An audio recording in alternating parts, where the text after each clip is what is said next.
To create a neon flickering text effect in Canva, start by setting your canvas background to black. Add your text to the page. Choose a font and center your text. With the text selected, go to the Effects panel and choose the neon effect. Set the intensity to around 10 and change the glow color to something bright. Next, go to the Animate tab.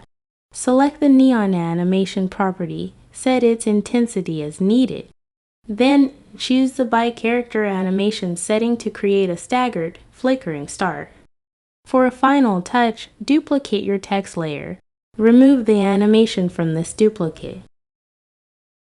Change its color to white and apply a subtle outline with Halo Effect. This creates a defining layer behind your animated neon text. Your neon flickering text effect is now complete.